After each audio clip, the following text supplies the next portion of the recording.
Children of God, mga anak sa Diyos. Niing bago lamang gayod, usa sa labing makapatandog o makapadasig nga panghitabo mao ang 11 days nga apostolic journey ni Pope Leo dito sa Africa gikan sa April 13 hangtod sa 23. Kundiin gibisitan niya ang upat ka nasod, ang Algeria, Cameroon, Angola o Equatorial Guinea. Sa maong panaw iyang gipadayag ang mensahe sa kalinaw, panaghiusa ug paglaom alang sa mga katawhan nga nakasinati og kagubot ug of course kalisod og krisis. Sa Algeria iyang gi-encourage ang interreligious dialogue tali sa mga Kristiyanos ug sa mga Muslim. Dito sa Cameroon iyang giatubang ang mga batan-on ug giawhag sila sa pagpadayon, sa paglaom ug sa pagtuo. Dito sa Angola iyang gi-highlight ang justice, hustisya ug pag-atiman sa mga kabus. Dito sa Equatorial Guinea, iyang gipangunahan ang usa ka dako nga misa nga nagpunting sa panaghiusa sa simbahan. Sa matag lugar iyang gipakita nga ang Santo Papa dili lamang leader kundi alagad sa tanan. Ang iyang presensya nahimong simbolo sa gugma sa Dios alang sa tanang nasod. Daghang tao ang na-inspire sa iyang mga gibuhat. O kini nga ehemplo sa pag-alagad nagdala nato sa ebanghelyo karon. Si Jesus naghatag og pahimangno sa iyang mga tinun-an human sa paghugas sa ilang mga tiil. Unsay makutlo nato karong adlaw? Unang punto, ang tinuod nga labaw mao kadtong kabalo moalagad. Mingon si Jesus, truly I say to you, a servant is not greater than his master, nor is a messenger greater than the one who sent him. John 13:16.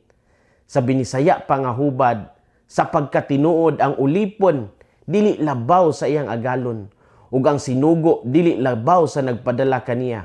Pasabot nga ang atong kinabuhi isip Kristiyanos, gitawag sa pagpaubos o pag-alagad. Sa kalibutan karon ang tao nga ginalantaw nga labaw kasagaran gisukod sa gahom, bahandi, popularity or influence. Apan si Jesus nagpakita nga ang tinuod nga labaw makita sa pagpaubos o pag-alagad sa uban. Ang paghugas sa tiil usa ka simbolo sa pagpaubos o sa gugma. Busa ang atong adlaw-adlaw nga kinabuhi, mahimong lugar sa pag-alagad, sa pamilya, sa trabaho, sa komunidad. Ang gagmay nga buhat sa gugma, mahimong dakong butang sa mata sa Dios. Ang tinuod nga labaw, mao kadtong kabalo mo alagad.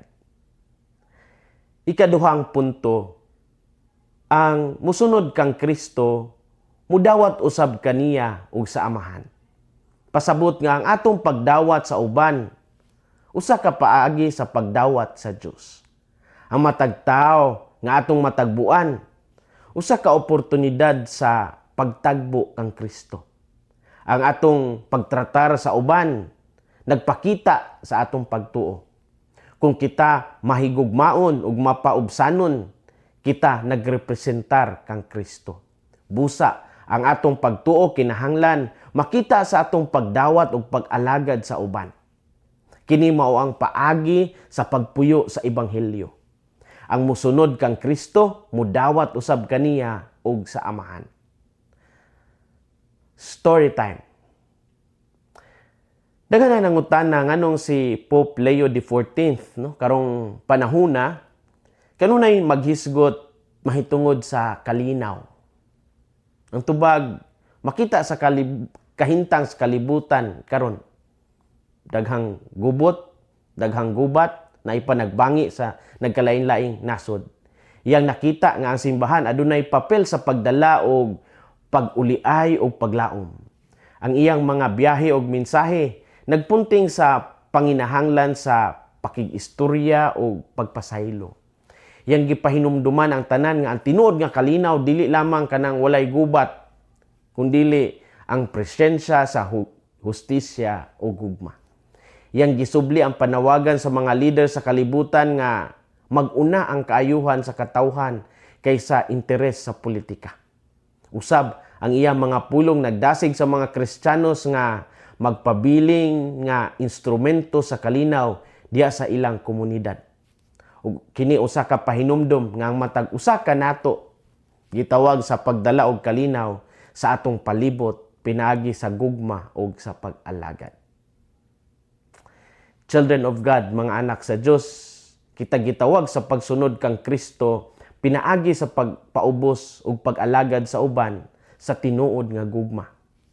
Maayo ang mahimong labaw dinis kalibutan apan timan-an sad nato nga ang atong panaw aning kalibutan mao nga kita mahimong santos diya sa atong yanong mga pag-alagad nga ipakita sa atong isig kabinuhat.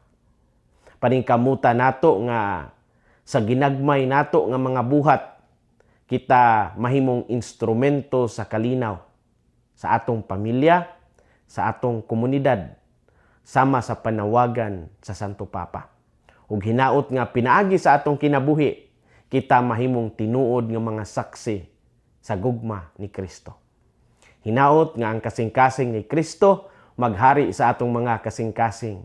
Kini si Father Felmar Castrodes, Fiel SVD, ang inyong magsisibya sa maayong balita.